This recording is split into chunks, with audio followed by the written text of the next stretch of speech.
নমস্কার বন্ধুরা, আমি আবার চলে এলাম আমার রান্নাঘরে। এদিকে আমি মাংসটা বানানোর জন্য পেঁয়াজ কেটে নিয়েছি, আদা রসুন আর কাঁচা লঙ্কা নিয়ে নিয়েছি। মাংসটা ধোয়া হয়ে গেছে, আলুগুলো কাটা হয়ে গেছে।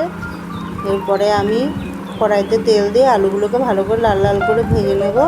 আর এদিকে আদা কাঁচা লঙ্কা আর রসুনটাকে ভালো করে মিক্সারে বেটে নেব। মিক্সিতে বেটে নেব আদা রসুন পেঁয়াজগুলো। এদিকে তেলটাও গরম হয়ে গেছে, এবার আলুগুলো দিয়ে ভালো করে ভেজে নেব। আলুটা ভাজা বসিয়ে দিয়ে আমি ওইদিকে মাংসটা ম্যারিনেট করব। আমি তাড়াহুড়া করছি, সকাল সকাল রান্না করে আমরা যাবো সবাই ভর্তিতে। মাংসটা আনতে একটু দেরি হয়ে গেছে, আমি কিছু করার নেই। এই যে এদিকে মাংসটা ম্যারিনেট করার জন্য আমি এর মধ্যে দিয়ে দেবো, আমি বাড়িতে পাতিয়েছিলাম টক দই, সেই টক দইটা দিয়ে ম্যারিনেট করব। দেখুন, টক দই দেবো, আদা রসুন আর কাঁচা লঙ্কা যে পেস্টটা ছিল ওই পেস্টটাও দিয়ে দেবো। আর দেবো এর মধ্যে গোলমরিচ গুঁড়ো আর লবণ হলুদ দিয়ে ভালো করে মাখিয়ে নেবো এগুলোকে, মাংসটাকে। এই যে পেস্টটাও দিয়ে দিলাম। এবার হলুদ দিচ্ছি আর দেবো লবণ। তাড়াহুড়ো করে রান্না করছি তো, ম্যারিনেট করে যে রাখতে হবে কিছুক্ষণ সময়, এটা নেই আর।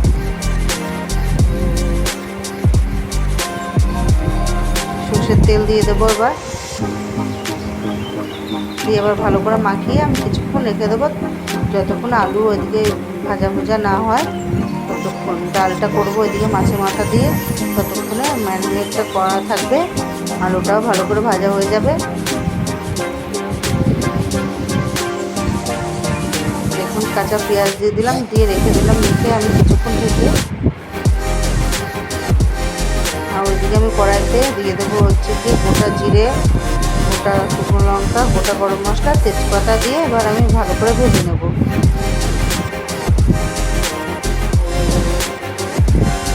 ভালো করে ভাজা হয়ে গেছে।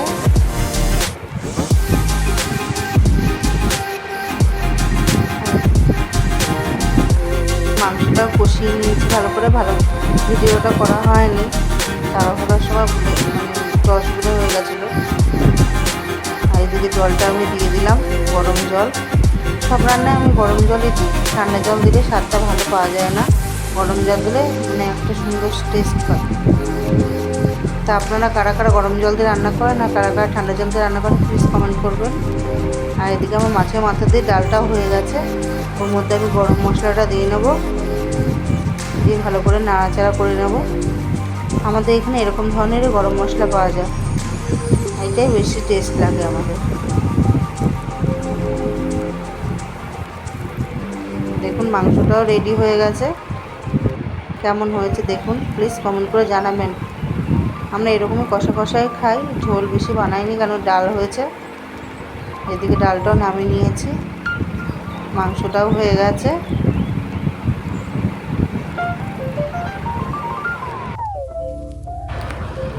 মাংসটা বাটিতে নামিয়ে নিয়েছি। দেখুন, এবার আমি গরম মশলা দিয়ে ভালো করে নাড়াচাড়া করে রেখে দিয়ে পরে পরিবেশন করব। দেখতে কেমন হচ্ছে প্লিজ কমেন্ট করে জানাবেন।